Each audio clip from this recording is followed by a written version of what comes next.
Hello, everyone. Welcome to SEAA-Sons. SEAA-Sons stands for Southeast Asian American Sons. This is the show for exploring the experiences of Southeast Asian Americans through the lens of two Southeast Asian American sons. My name is Yang Lor, and my co-host is JN. All right, so JN, today we're going to be using a text to discuss the experiences of Hmong Americans, and the text we're using is entitled "The Latehomecomer: A Hmong Family Memoir" by Kalia Yang or Ngao Kalia Ya. So she's a Hmong American writer. I'll briefly describe her book and I'll give our listeners a quick biography of our author for today's episode. So the Latehomecomer, this is the description on the back of the book. In search of a place to call home, thousands of Hmong families made the journey from the war-torn jungles of Laos to the overcrowded refugee camps of Thailand and onward to America, but their history remains largely unknown. Driven to share her family story after her grandmother's death, Ngao Kalia Yang's memoir is a tribute to the remarkable woman whose spirit held them all together. So this is the description for the Latehomecomer. Now I'm going to give folks a brief bio of who the author is. She's a very renowned Hmong American author. She's published numerous books as well as numerous children's books. Okay. So Ngao Kalia or Kao Kalia Yang is a Hmong American writer. She is the author of The Latehomecomer. She also has a new book that came out recently, The Song Poet. This is a tribute to her father. And this story, it was actually turned into an opera, and that's, I think, being produced currently up in Minnesota. She's also published another book, Somewhere in the Unknown World. She's also the author of the children's books, A Map into the World, The Shared Room, The Most Beautiful Thing, and Yang Warriors. She has co-edited the groundbreaking collection of entitled What God is Honor Here, Writings on Miscarriage and Infant Loss by and for Native women and women of color. Her work has been recognized by a number of entities, including the National Endowment for the Arts, the National Book Critics Circle Award, as well as Minnesota Book Awards. She currently lives in Minnesota, where she teaches and also speaks across the nation. All right, so we chose this book because it's accessible. This is a book that I think anyone can read and find it to be engaging, and also to be a valuable book for learning about the experiences of Hmong American refugees. So just to give folks a brief background of who Hmong refugees are, Hmong people are not from Mongolia. Hmong people in this country, they're from the country of Laos. They fled Laos in the aftermath of the SEAA War, which was an adjacent conflict that was happening parallel to the Vietnam War. And so many refugees fled Laos into Thailand. And so that's why you have people like me who were born in Thailand, but my parents are Hmong refugees from Laos. And then from Thailand, many of them immigrated to the US as well as to France and Australia, as well as other parts of the world. All right. So Jason, give me your thoughts on this book.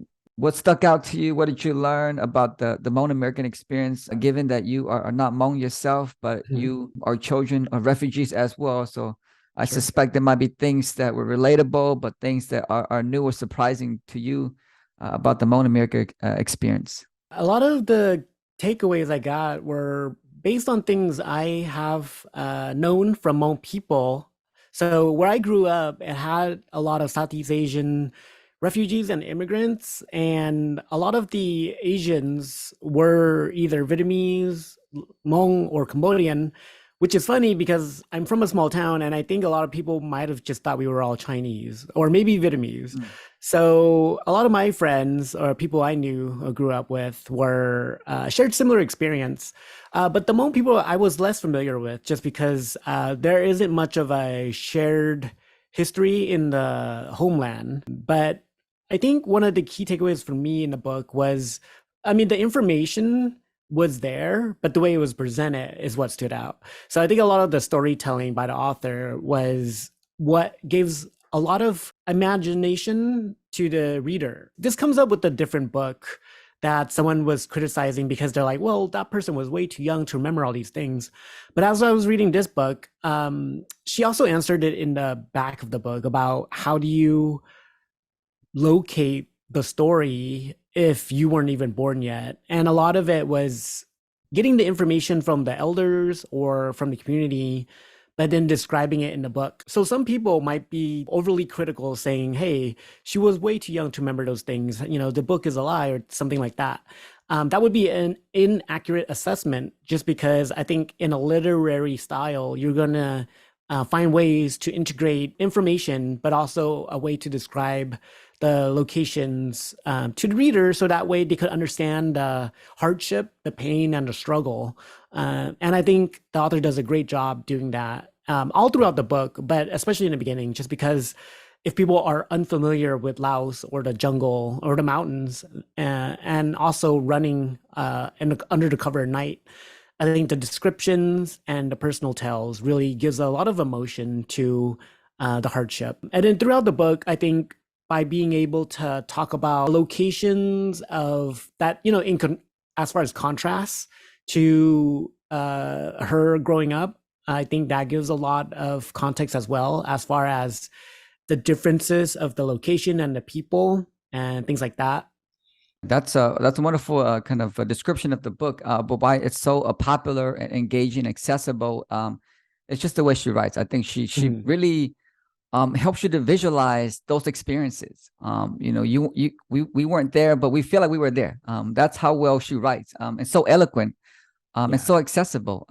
She's using language that I think the average Hmong American should be able to read. I think a lot of times when we think about history is really dry. This is a book about, essentially a history book, but it's written in a way where anyone can understand it. And the point you made about how much of this is accurate, and I think we often assume this is not an autobiography about her. It comes across like that, but it's actually she even names it. It's a Hmong family memoir. So it's not just from her perspective, but she is actually collecting different people's experiences and viewpoints. And I think that just goes to who she is. In the book, she describes herself as very shy. She's very shy, but she's also very curious about what's happening around her. It just seems like a lot of typically shy kids, because they don't often articulate their thoughts, we assume that they don't know what's happening. But just like a lot of shy kids, she was very observant of the world. She didn't speak much, but she was able to take in so much around of her surrounding, and she added material through her conversations with her grandma, a central figure in this book.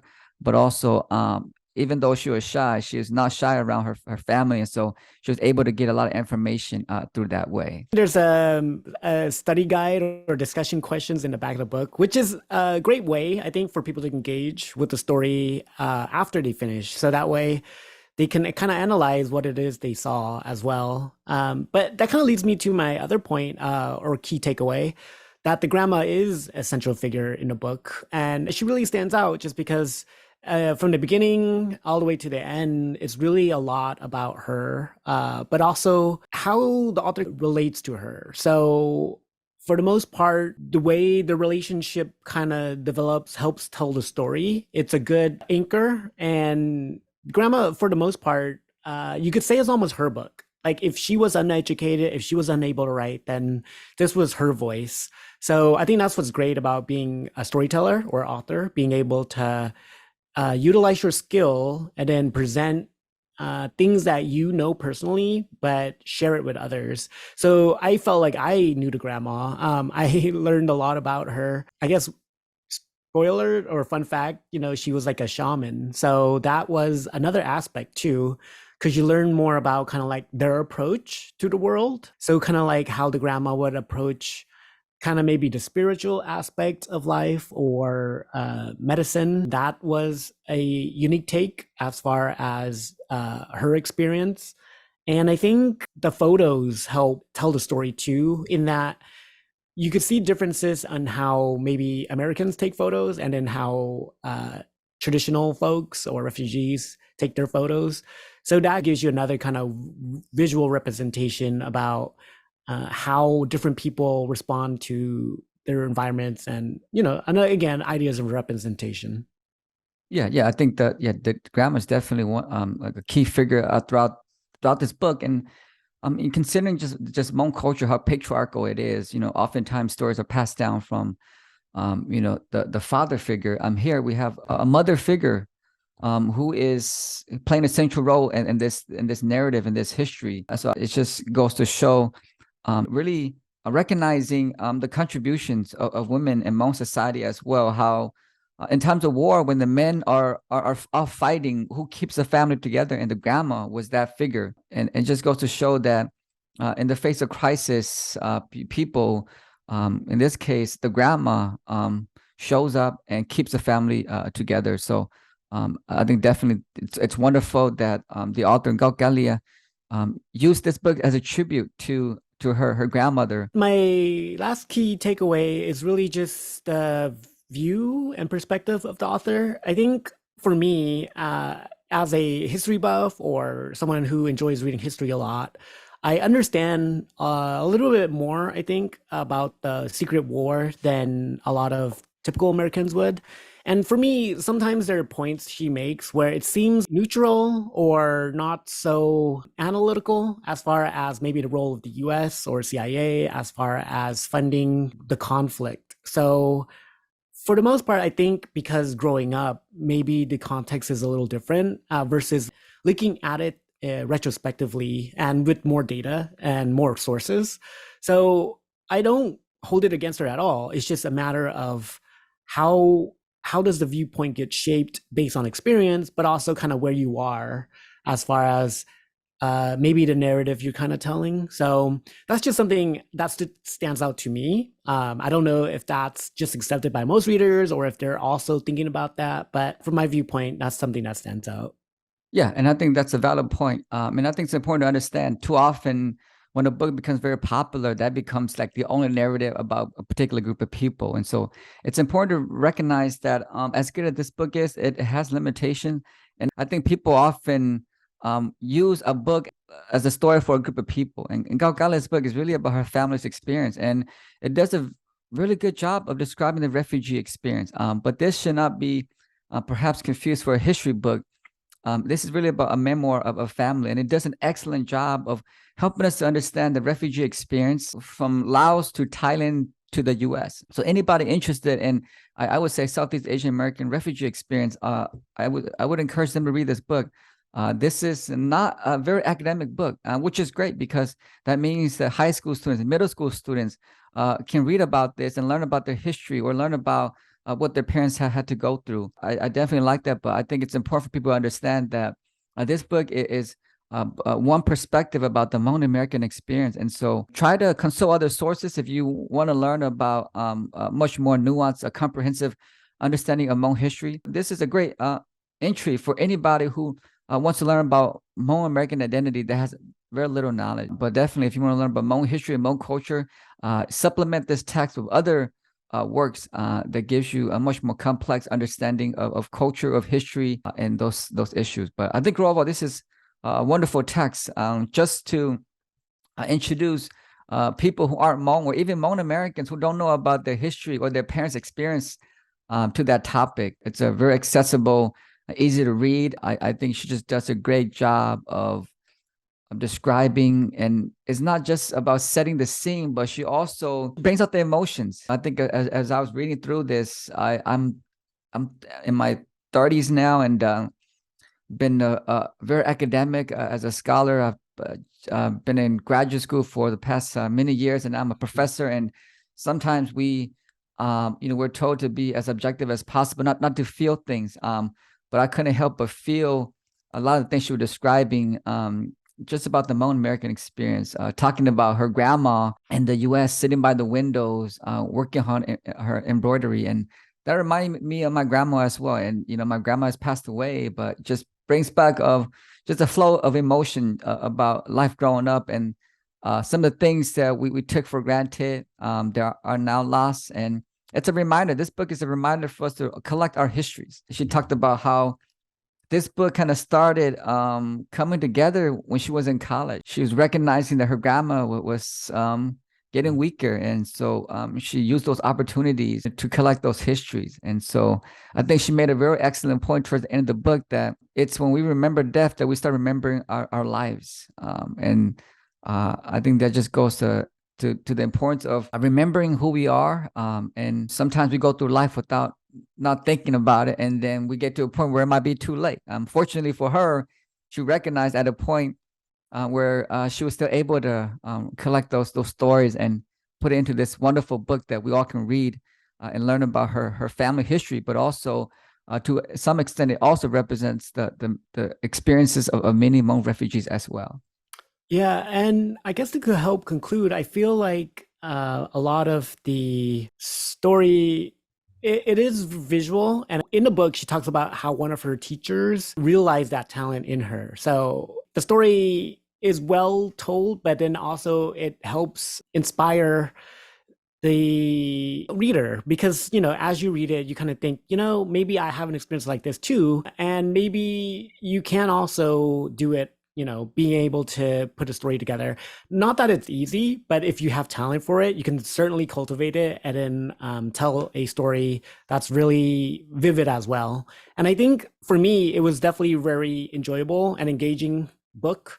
I could definitely just sit down and read it without having to worry about taking notes or what kind of information I need to get out of it. It's more of understanding what the experiences are and then getting through it in that way. And then I will say one other thing. There is an impression I was left with because the first Hmong funeral I've been to was for your father, Yang, and that was an experience. And then as she was describing it, I just kept thinking about it too, where I'm like, oh yeah, I understand all this. So I think if I didn't go to an actual funeral, then maybe it wouldn't have felt as palpable.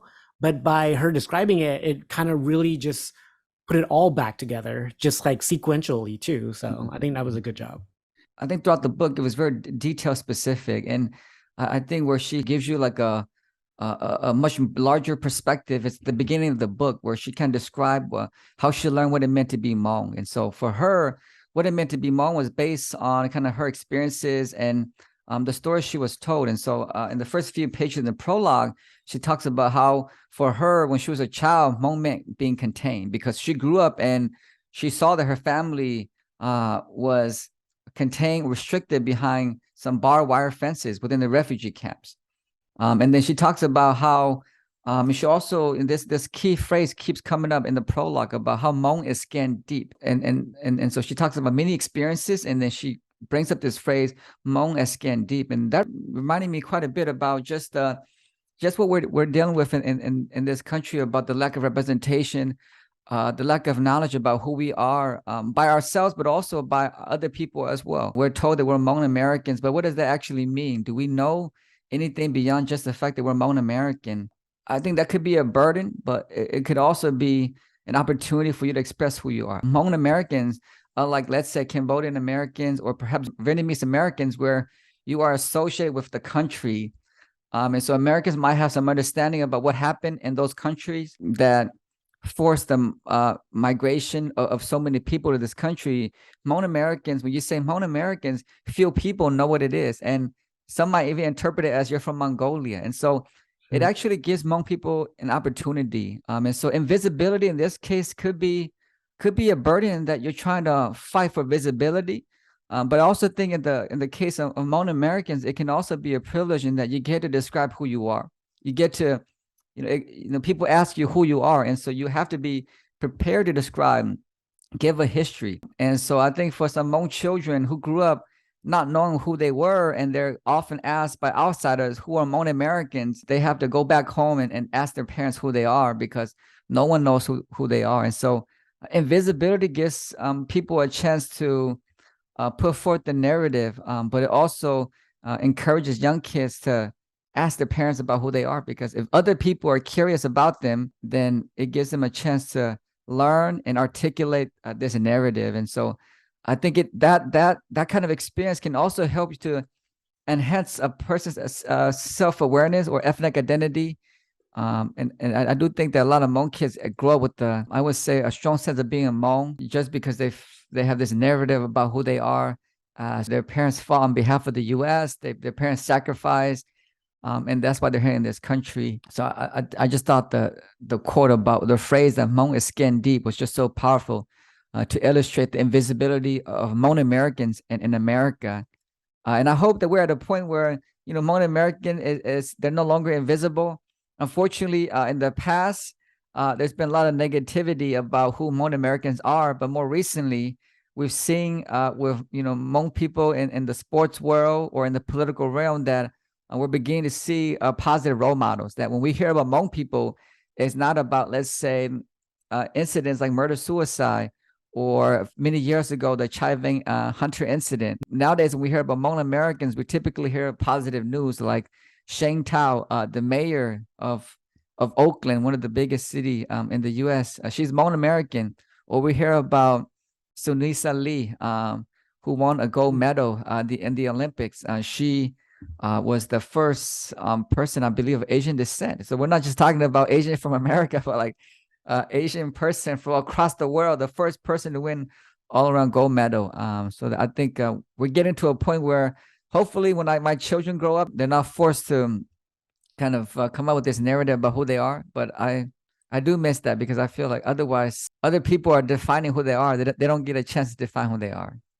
Yeah, a lot of interest about your culture does come about maybe, I don't know, later in life, maybe just because sometimes you always just want to fit in when you're younger, or that's like the more common approach where people are just like, no, you got a simulator approach. But as you do kind of live in your skin, become more comfortable with it, I think you do kind of reach out more, or want to know more about history. So I think, like you said, that is a point that allows you to get in touch, because a lot of times maybe we're aspiring to things that are not achievable, or told, or let's say false, things that are false. But if you are at least looking within and then reaching down and then kind of going back in the past too, then for the most part, it's already there, the things that you need. Yeah. So I think identity development and how we come to learn about who we are, but to embrace that is, I think, another important theme in this book too. Like, yeah, I was reading the book, and like she talks so much about the struggle of growing up Hmong in the refugee camp, and also in America. But at no point in the book was she ashamed of being Hmong, and that's what I kind of like about this book, was that she was not overly critical or judgmental. She's observant. She gives you what happened, and for the most part, she leaves it at that, because there could be a lot of moments where she could have been critical.